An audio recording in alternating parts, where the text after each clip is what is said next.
Welcome. My name is Craig Nakken, and I'm a family therapist from Minneapolis, Minnesota. And today what we're going to be doing is talking about addiction in the family and how the illness of addiction comes to affect the individual and then starts to spread and start to affect the family. What we're going to do is kind of talk about it in three parts. We're going to first talk about the illness of addiction and how it starts to spread within the family, how it affects the individual and the family. Then I'm going to take a separate time and talk about how it affects the couple and to look at that aspect of it, using the couple as kind of a primary way to look at how, through what I call the channels of intimacy, that the addiction starts to spread. And from there, what we'll do then is, the third section, what we do is talk about is recovery and how do families and individuals recover. Where I'd like to start is to look at this statement here that an abnormal reaction to an abnormal situation is normal.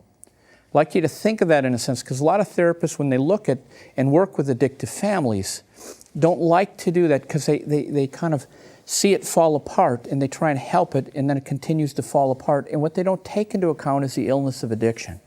And the one thing that I want to really emphasize is what we have to look at as how the illness of addiction affects the individual and affects the family. So to see that when we look at the family, what we're looking at to us may seem abnormal, but to those people living in that situation seems normal just because of the way the addiction has affected them. What I want us to also do is think of this aspect of it, that when we're working with families, we're working with some of the most precious things for other people. We're looking at, in that sense, people bring their children to us, they bring their marriage to us, and those things are very important and they're very precious, and I think what we need to do is think about that and keep that in mind, because what we're working with is trying to help them recover and get their life back. So just please keep that in mind. The other aspect that we're doing is I want us to think of this part down here on the bottom where we're talking about seeing the family system as a living entity, to see it as something that has an energy, has a life of its own. And that's important to keep in mind because we're not just working with the individuals, but we end up working with the entire family system. Just going to put it up on the board here in this way. That if you look at it, that you're working with a family that has maybe 4 people involved, you've got the 4 individuals that you have to look at. How is the illness affecting them? But what you also have to look at is how does the illness of addiction affect them in a cooperative and a collective way. So to look at that fact that addiction becomes that which controls all the individuals. So we're looking at it in that way. I want us to think of that aspect of it and to see addiction as a separate entity. Each one of these people here will have their own energy, but addiction will have its own kind of energy that controls these people. So we have to work with them, plus we have to work with that. This is something I want to spend a little time with and talk about. This is a diagram in a sense of how we are as human beings, and one of the ways that we look at it is that sense that we've got different drives inside of us, and these different drives make up into who we are and the way that we interact with the world. First one I'd like to talk about here is the drive for pleasure, that all of us like to have and experience pleasure in that sense. We go out on a sunny day, have a nice picnic, and enjoy the day, different types of things like that. Or what we'll do is we'll walk into our house and we'll see our children, we'll see our significant other smile at us, and that type of pleasure. So to look at part of what family is supposed to do is be a unit of pleasure that gives to each other in that way. Next part on this is that we also have as a drive for power. Okay? That all of us want to have some kind of sense of significance in our life. I like to think of it in a sense that we want to feel grounded, that we can feel attached to something and feel in that sense that we're worthwhile and that our being here makes a difference in the world. And that's an important thing, because from our sense of power, and that comes a sense of significance, comes self-confidence in different byproducts we get created, as long as what we're able to do is feel good about that. One of the other things I'd like us to get is that we have something that's different with us than with other animals, is we have this drive for meaning. That we have, in a sense, we've got the ability to look at what happens to us, the ability to experience something, step back from it, and then in that sense make sense of it, make meaning out of it in that way. And I want us to get how these three interact, because lots of times we talk about the committee inside of our head, and that this is a committee, okay? All three of these are kind of jockeying for position in that way. Who's going to lead? Sometimes pleasure wants to lead, sometimes power wants to lead, and other times meaning to say, no, we can't do those types of things. We must act in a significant way, or we must act in a respectful way when maybe we don't. And I want us to think of what we're supposed to do is take energy from these two drives down here, a drive for power and a drive for pleasure, and through the process of discipline, what we do is take that energy, we bring it up to meaning, which is our values, our humanity. And when we do that, that energy comes back in the form of ethical power and ethical pleasure. In that I mean that nobody has to get ripped off. Nobody is hurt, no shame has to be created, those types of things. So to think of it in that aspect, that it's real important that we have our values, because they temper this part. These two domains down here are the domains of ego, that we have this part. And if you look at those who are in recovery in that, think of it, the 12 steps talk a lot about instinct gone awry. They'll talk about it in a sense that a human being who becomes a battleground for instinct can have no peace. And what we're talking about in many ways is this instinctual side, these bottom half, versus this drive for meaning. I use the example lots of times with my cat Max, okay? He has a drive for pleasure in that. And on a sunny day, he'll be kind of laying there doing the cat thing, all spread out, that type of stuff. And then at other times, if you scare him or you're teasing him too much of that and he gets annoyed, he'll hiss at you and do the, kind of try and scare you back in that. But over the years that I had him, we never had a meaningful conversation. You just couldn't do it, okay? But as human beings, we can get together and do that.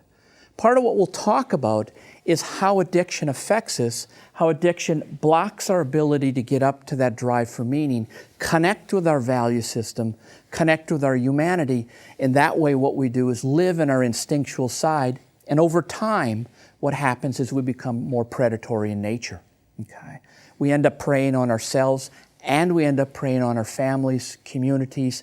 And every time we do that, what gets incorporated inside of us is a sense of feeling bad, a sense of shame, those types of things. So to look at how these three interact is very important. I also want to just point out that we have a natural resistance to change. Because of this fact here, that we have to give up ego in terms to get up here. That we have to be able to say there's certain things that are more important than us. And people learn that in a recovery.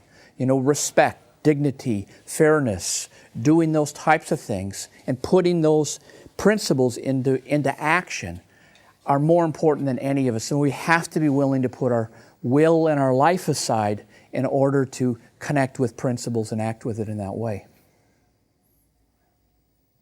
We're just going to do a brief review of addiction. And I want you to think of it as addiction is a pathological love and trust relationship with an object or event. So the heroin addict has a pathological relationship with the object of heroin and the event of shooting up. The addictive gambler has a pathological relationship maybe with a racing form and the event of betting on the races, those different types of things. And I want us to, the key words here are pathological relationship, which means abnormal. It's an abnormal relationship. And what's abnormal is that the addict is trying to get their emotional, intimacy, and spiritual needs met through an object. Can't happen. Okay? This here is a whiteboard in that. And if I tried to get my intimacy needs met through that, okay, if I told you this is my new best friend everywhere I go, I'm going to take this with me, okay, you'd start to think I was crazy. But I'll guarantee you, if we could grind this up and smoke it, and it would create a mood change, we'd have whiteboard treatment centers, okay? So to look at it, what happens is that the addict gets seduced. It's through the high, it's through that experience that they get seduced into thinking, like we had up before, that they're having a meaningful relationship when really all they're doing is either feeding their drive for power or their drive for pleasure.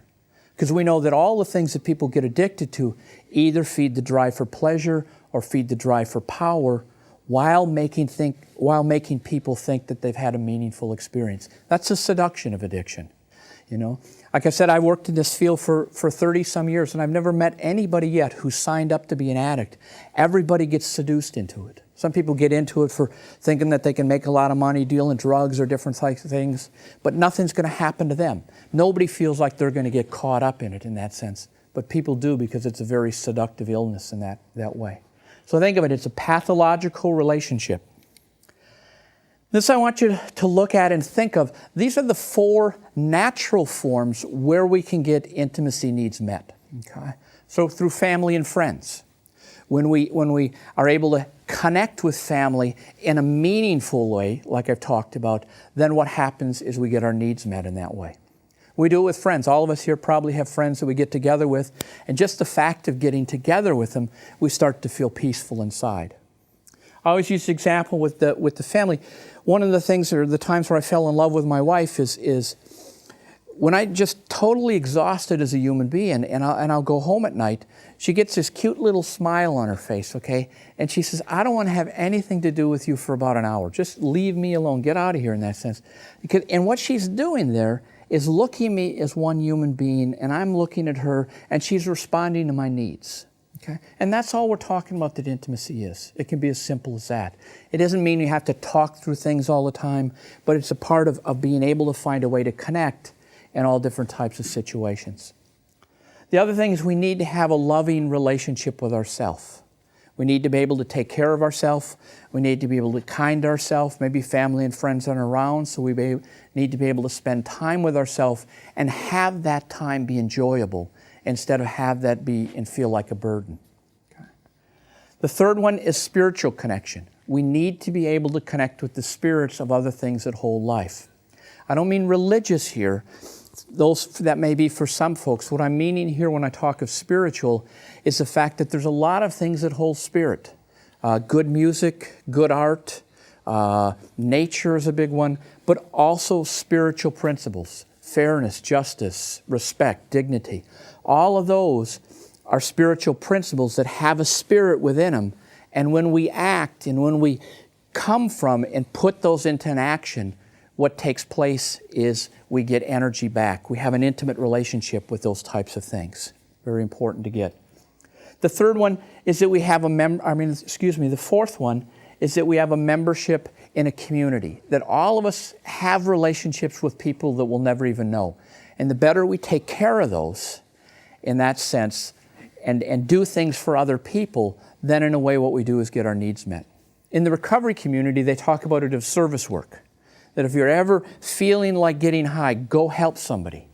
Because if you effectively do these, what it does is take you outside of yourself, has you connect with the world out there, and then what the world gives you, you bring back into yourself. So in health, when we talk of mental health, it's a continuous connecting with the world, bringing that back in, and feeding yourself. In addiction, what happens is that the addict goes in, feels, what do I need today? Where are my needs? And then they go out to the world and try and manipulate it. So if you look at it, the energy is reversed in that way. I put these four out, and on the bottom we talk about what Carl Jung says. He talked about there's a protective wall of human community that we need to live within. And this is in many ways what we're talking about, the combination of these four together. Okay? Very important to get. This is also exactly what addiction works to destroy. When people come in, we find that their relationships with their families are usually destroyed, that the family is affecting the same illness in that sense. Their self-concept is horrible. They're usually calling themselves names, putting themselves down. Lots of times they don't even know if they want to live anymore because they can't stand to live with themselves. The other are spiritual connections. Usually they feel hopeless because in a way, one of the things that we're talking about is it becomes dangerous to have hope. Because with addiction, anytime you have something positive, your addiction will work to destroy it. What it will do is try and tear that apart, because then it can create more pain, and from the pain comes a need to use. And usually the only kind of community that addicts feel comfortable in is the community of other addicts. In fact, when they're around other people who seem to be having a life, lots of times it just kind of activates their shame. How's it happen? It happens in the way we talked about it. They get seduced by the senses. That addicts, when they use, and you hear it repeatedly, they talk about it, is the first times when they used, when it was so seductive, it always felt like an integrative experience. It always felt like, in a sense, like they were better at being humans. Like, geez, if I get high this way, God, I can feel better with my family, or I feel more comfortable, or I know what to do with people. You know, I know how to do those types of things. You know, the old metaphor that we talk about is the guy who's afraid to ask anyone to dance, but he'll have a few drinks, and all of a sudden he's asking everybody to dance, and he's dancing up a storm. That in a way he's seduced into believing that he's able to have better relationships in that way. So it's a very seductive process. But the reality is that once you step into addiction, you're stepping into a disintegrative process, a process that's going to destroy you. Destroy your relationships in those 4 areas. How it happens is that addicts get intensity and intimacy mixed up. Again, they have a very intense experience that feels meaningful, but is it intimate? No, it's not. Okay?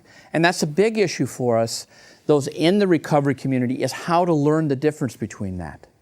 And the difference mainly is that intensity has to do with sensations in the moment, and intimacy has to do with living by principles with each other over time, bringing those principles to life within the context of a relationship. So there's that difference there, and they get these two mixed up. Again, we're back here to this thing. I'm going to kind of keep harassing you with this all day, okay, just so you get that. And because I want you to understand that this is where the illness of addiction sits. It blocks people from having meaningful lives, and that's what we're dealing with. As people come to us saying, I want to be able to act like the rest of the world. I want to be able to have a meaningful life. I want to have family. I want to have an experience of liking myself. I'm tired, in a sense, of just living for pleasure or living for power. If you notice here, what we did is that the ego here is a little bit bigger than in the last one. Because if you can't get up here and have your value system temper or bring down, in a sense, that aspect of it, or kind of how to describe it. There would be a better way to say it is that our value system has us put aside our ego, and in that sense, so what we can do is operate by those higher principles. And if you can't do that, your ego will naturally grow. And if you look at the energy here, it gets trapped, it hits the illness, it comes here, and then it circulates down in these ways, and an increased desire for raw pleasure or sensations of power and pleasure. What we call craving in the field, okay? Not the ethical thing we were talking about before. So when you look at it, most of the issues that addicts and their families deal with have to do with control and avoidance. Because if you can't live up there in a meaningful way, you can't find a way through problems, when you only can live in the problem, then there's a way you're either going to try and control the problem or you're going to try and avoid the problem. So families are regularly either trying to avoid things or they're afraid to bring things up because if you do, it's going to end up in a fight. You know, I always use the example of a couple that I was working with. They're a delightful couple. And they came in to my office on Tuesday, and they said this started on Friday. And he came in and he says, you know, do you know what she did? You know what she did? I said, no. And he had that look, you know, that angry look, or he's looking at you like that. And he says, here's the thing that she did. She bought the tube of toothpaste that the fluoride content was so low, it's not going to do you any good. You know, why does she even bother? You know. And then he looks at me kind of like, you know, we're men, let's bond, okay? You know, that type of thing. And she's kind of over there just waiting for her turn, that type of thing. And what she then says is, you know, I think it's my turn to tell the story. She says, here's the thing. I bought the tube of toothpaste that was 5 cents cheaper than the brand he wanted, okay? I'm just trying to be responsible because he's always talking about money, money, money, money. So here I am, and what I'm doing is just trying to be a responsible wife, and what's he doing is he's chewing me out for it. Now what's fair? Who's right here, okay? That type of thing. And I use an example because that was their weekend, okay? From Friday to Tuesday. That's where they lived. And to see that's what happens in addictive families. They're fighting about everything because right or wrong, really in a sense, have to do with dominant submission. If I'm right and you're wrong, then who's got the power? Okay? And it becomes all about power in that sense. So if you're living in that drive for power, you have to be right. And you have to be willing to keep going after each other until you get to be right. Because if you're wrong, what that usually means is that you're the one who gets to carry the shame for the next day or two. And that's what's happening to the family, is the family becomes a unit of shame. Everybody gets consumed by shame. And that's what that fight is really about, is I don't want to feel shameful, you feel shameful. It wasn't my fault, it was your fault. And underneath it, it's what's at fault is why is this addiction happening? Going over that. I'd like us to look at this. This is how we become powerless. Because that's a lot of recovery is about powerlessness and how do we become powerful again. First step of Alcoholics Anonymous is we admit that we're powerless over alcohol and our lives have become unmanageable. And that's what we're talking about, is an illness, just like any other illness, has and steals power from us. And how that happens here is there's an unawareness. There's a splintering of energies. That what happens is we're not able to consciously, by grabbing hold of the truth, be able to bring the energy together. When we speak of denial, one of the things that denial does is it splits the energy and sends it in every other direction. We need that energy to get sober. What we also do is have a victim attitude. People who have an addict in addictive families have a victim attitude because in a sense they don't feel responsible and they're getting victimized. They're regularly being victimized, not just by each other, but they're being victimized by the illness of addiction. All illness victimizes people. Okay? Cancer, heart disease, all of those are an assault against the human being, and addiction is the same way. It's an assault against the person.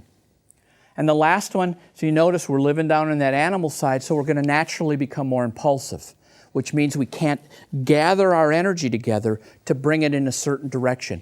We can't discipline ourselves enough to be able to, in a sense, get from A to B to C.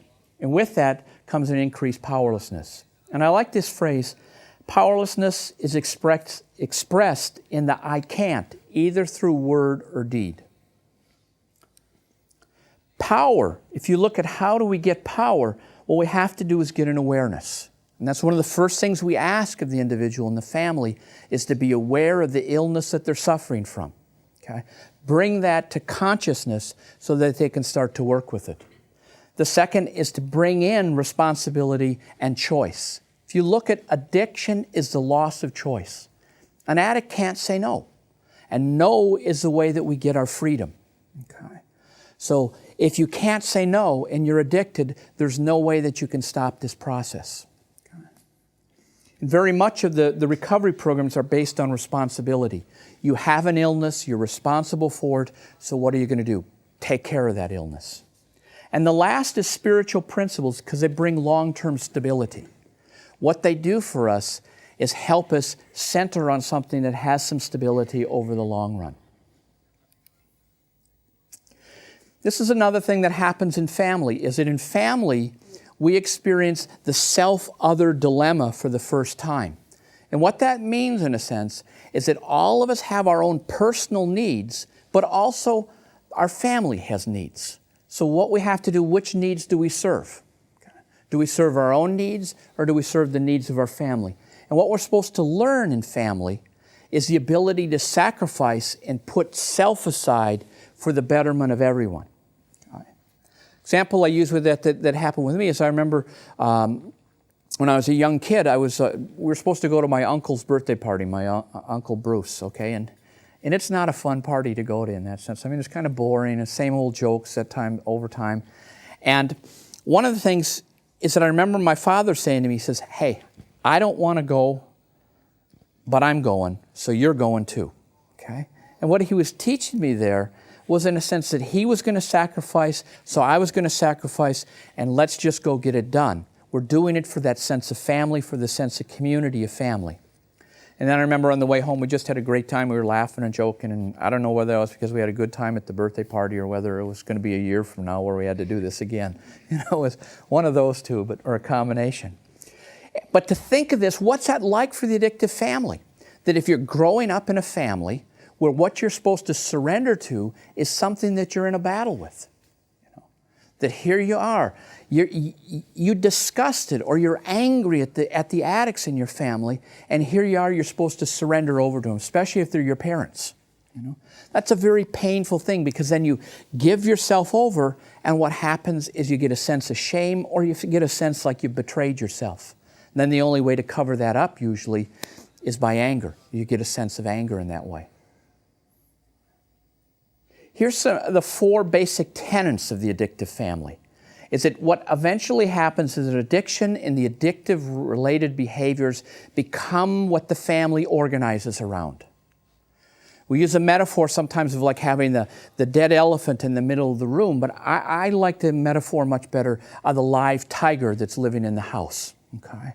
And you've got to walk into that house and kind of sense where it is. You hear kids talk about it all the time. They have a good day at school. They're out there playing with their friends.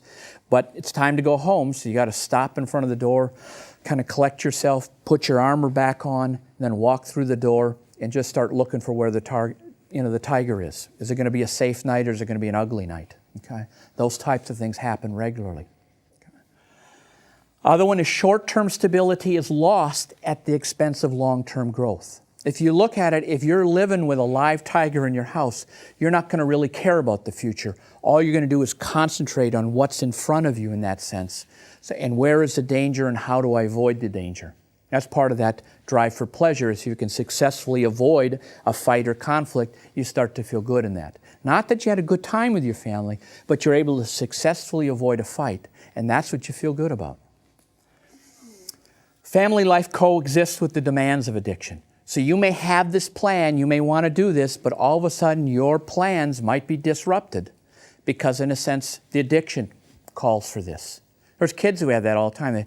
I had one couple that I was working with, and she was talking about when she grew up in an alcoholic family. And she said she was getting ready for prom, and she was going to have a great time. But all of a sudden, her mom, who was an alcoholic, fell in the bathtub, cracked her head open, and she had to stay and miss her prom because she had to take care of that. She had to do those types of things. That the addiction takes precedent in those ways. And the last is what we do is we get developmental distortions. And what I mean by that is people develop in a certain way, families develop in a certain way. Okay? And as you look at that and the addiction is brought into that, you're going to have distortions, that it's not going to be a smooth line. You're going to get things that are distorted. Remember the phrase we started out, an abnormal reaction to an abnormal situation is normal. And that's part of what we mean by this, is we're going to have a reaction and we're going to have these developmental distortions on a regular basis. Here's where I want us to look at the family and how it changes, a homeostasis. That all that word really means, in a sense, is balance. How does the balance of the family change? And if you look at it here, let's say we start out with a family system that's positive, that's value-centered. It comes from that drive for meaning, like we're talking about. And if you enter addiction, what's going to take place? How does that change this family? Because it will change it in drastic ways. The first is what it does is start to split people apart. You can feel people just kind of being divided. They're looking at it in different ways. The addicts start to be over here. The co-addicts are over here, to the point where what happens is you have a family divided. You have the two sides. They're at war in some sense. The co-addicts are trying to get the addicts to stop, and the addicts are trying to use without getting as much trouble or having these people get on their back. It doesn't stop there, though. What happens is the system, because it's a system, works to incorporate the addiction into it. It starts to close down on itself, and in this sense, what it eventually does is become a family system that's negative in nature, and the addiction now rules the family, like we're showing here. So this is around here, and this rules what the individuals do. Okay. That's a very different thing. This is also what we're going to have to deal with, because in recovery, we try and reverse this process, and we'll talk more about that later. Once it's become this addicted-centered family system, it's a rigid system. It's a restricted system. Certain things aren't allowed anymore. Lots of times, happiness and joy aren't allowed because those are positives, and any positives will get attacked. If you look at it in this sense, if you see a positive here, okay, you don't want to show that in the family. You don't want to walk around real cheerful because you know who's going to get nailed, okay? So you might forget about it and you kind of wake up and you're just feeling wonderful and that, and you go running downstairs and say, God, isn't this a great day? Look at the sun. Spring is finally here. God, I'm going to have a great day, you know. And then the negativity of the family, ooh, what's wrong with you, Mr. Sunshine, you know. And you get attacked for those types of things because you can't have too much of that, because if the positives grow, at some point what you have to do is start to face the addiction, okay? Because the family want more of it. So all of these things will get attacked. Addicts look at a positive and they say, you can't trick me. I know what that is, just two negatives put together, okay? And if you look at it in the sense, what we're looking at, this center, think of your own times where when you've created something, maybe you've been with your significant other and you've had been a fight going and you found a way to solve it. One of the things that we do that brings negatives together is we put values at the beginning of this. Maybe we honestly listen to each other for the first time. Or we say, you know, I don't like the way I'm being. Let me listen to you in a respectful manner. So at the core here is that you'll find a value. And again, if addiction is an illness that attacks your ability to live out those values, then these will just naturally decay into negatives. Okay? And that's a very painful thing when you can't do that anymore. And that's what we mean. The end product of it is that what you have a system based on power versus based on values. Much different animal than we normally talk about. Ackerman talked about the symbols or the signs of a family breakdown. One of the first ones was that there's an emotional alienation, that there's a distance between you and other family members.